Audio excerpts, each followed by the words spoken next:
Welcome back, everyone, to our lecture series based upon the textbook Math or Linear Algebra Done Openly.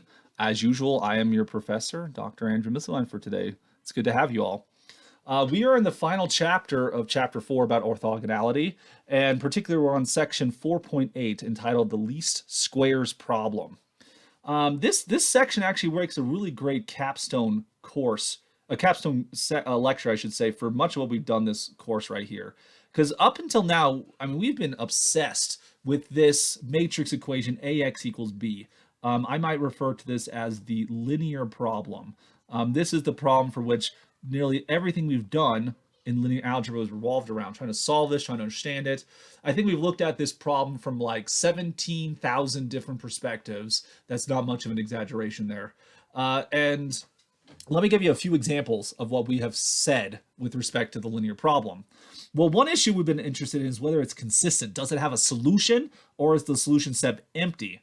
And we've learned how to solve this. It has a lot to do with when you row reduce the matrix, is there a row of zeros? That is, we're interested in the pivot rows of the matrix. The zero rows, of course, correspond to non-pivot rows.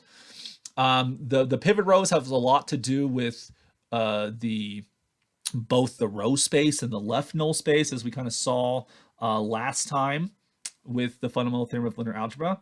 It also has a lot to do with whether the columns of the matrix span the vector space Fn.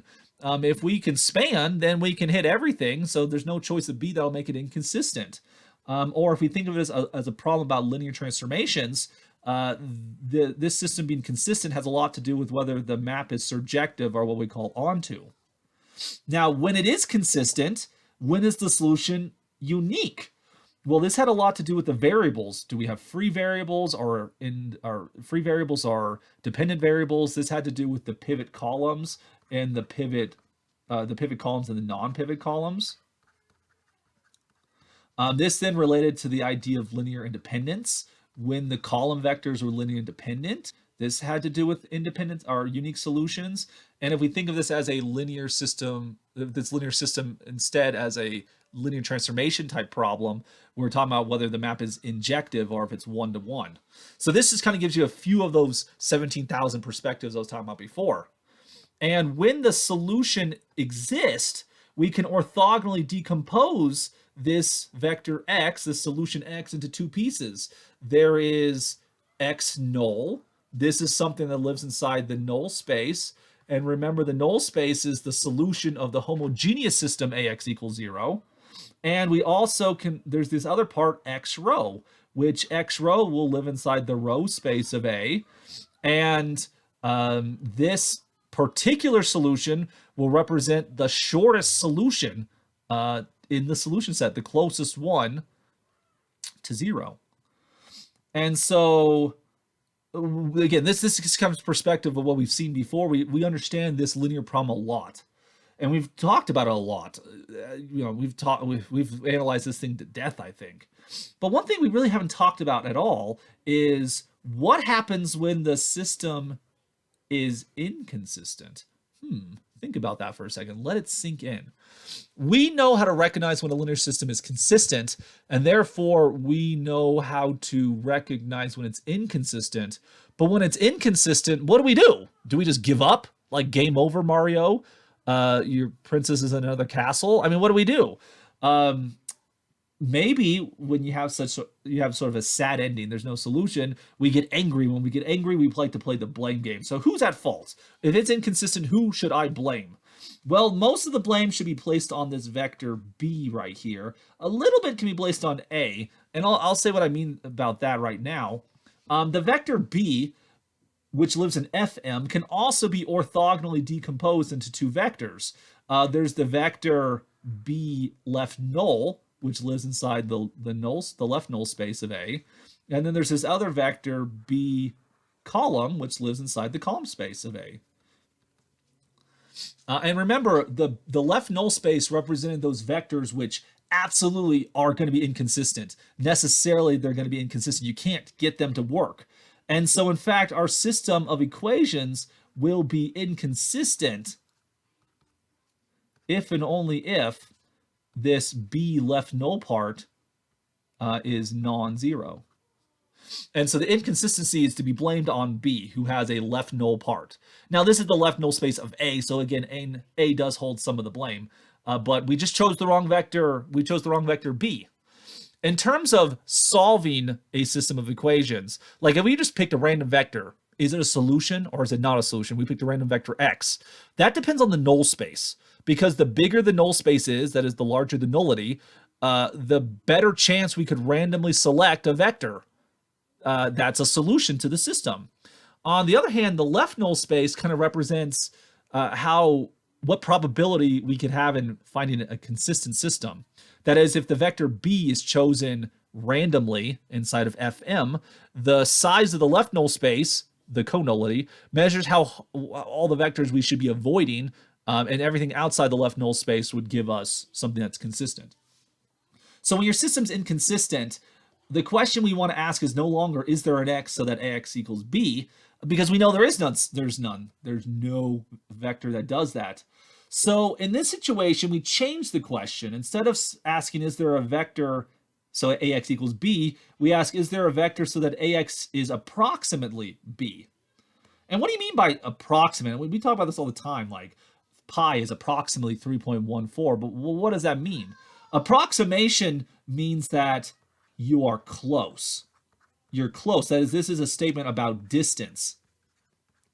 And for analytic geometry, our distance formula is typically of the form you take x1 minus x2 squared plus y1 minus y2 squared, and this all sits inside the square root.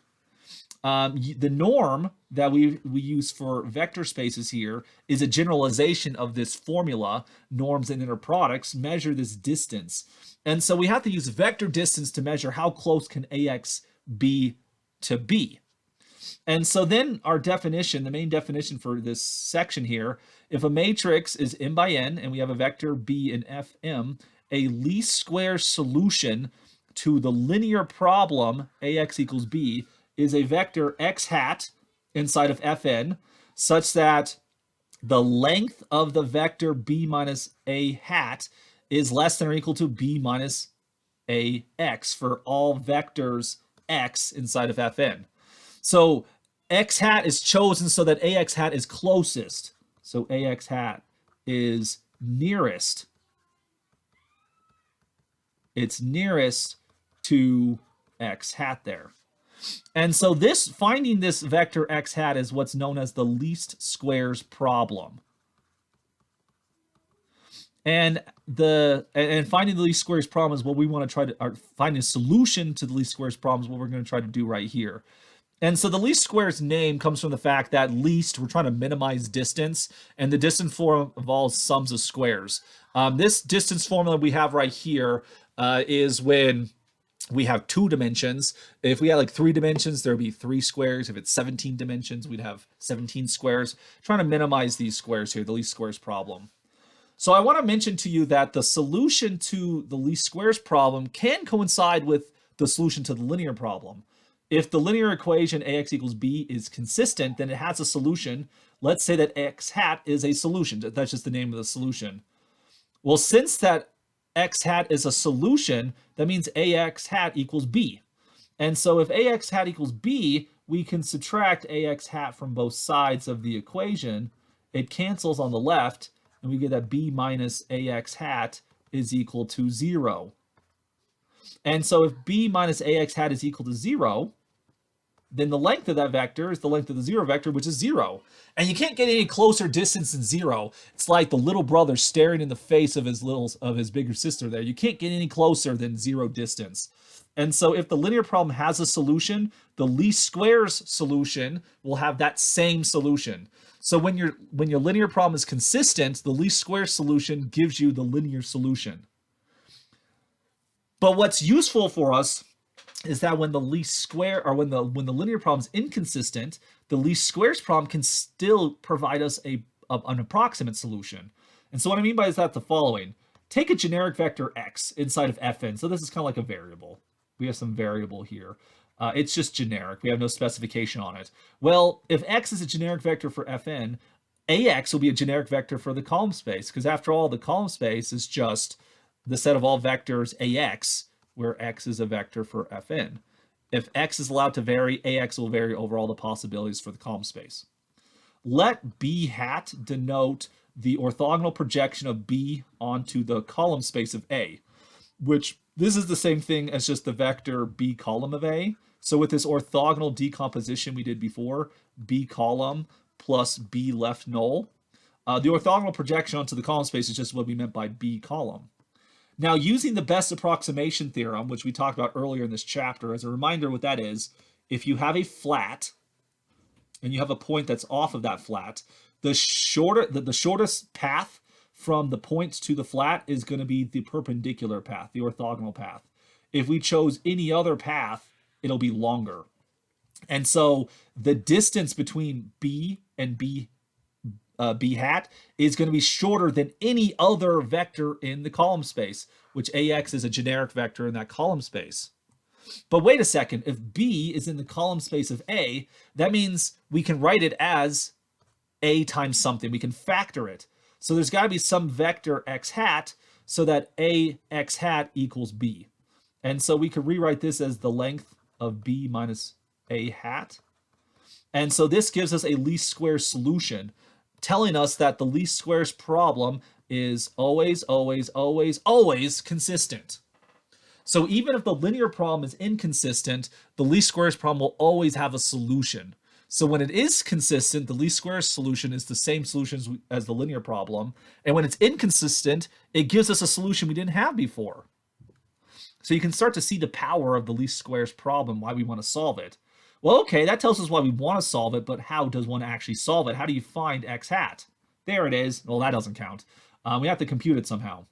Well, going back to what we were talking about before, B minus AX hat, this equals B minus B hat, where B hat is the orthogonal projection of B onto the column space.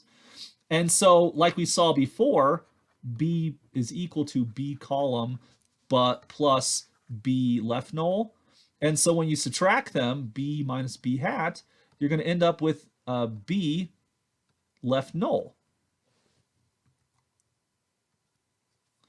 And so B minus B hat will live inside the orthogonal complement of the column space, which is none other than the column of the left null space. That is, B minus AX hat is inside the left null space. And remember, the left null space is the set of all vectors of the form Y, such that A transpose Y equals 0. And this is because the left null space is just the null space of A transpose. Now, I should mention that if you're solving the least squares problem over a complex matrix or a complex system of linear equations, you have to replace all these transposes with conjugate transposes as usual. So B minus AX hat is inside the left null space, so when you times it by A transpose, you have to get 0. Distribute the A transpose here, and then move one to the other side. You're going to get that A transpose AX hat equals A transpose B. And so this equation right here, this matrix equation, is going to be pretty important. If you have the linear problem AX equals B, you can compute what's called the normal equations. A transpose AX equals A transpose B. And a solution to the normal equations gives us a least squares solution to the linear equations. And why we call them normal equations is because, well, even though that you see a single matrix equation, I don't see any other equations. Well, that's just because one matrix equation represents a system of linear equations. So there's more than one there. And we normalize by multiplying on both sides of the equation A transpose. You take the original linear problem, multiply on both sides A transpose. And that itself is not a hard thing to do. But what's impressive is the theory we've developed in this chapter shows us that if you take the linear equation AX equals B and you multiply both sides on the left by A transpose, the solution to that normal equation, those normal equations, will be the least squares solution. It's really impressive. It's a very easy thing to do.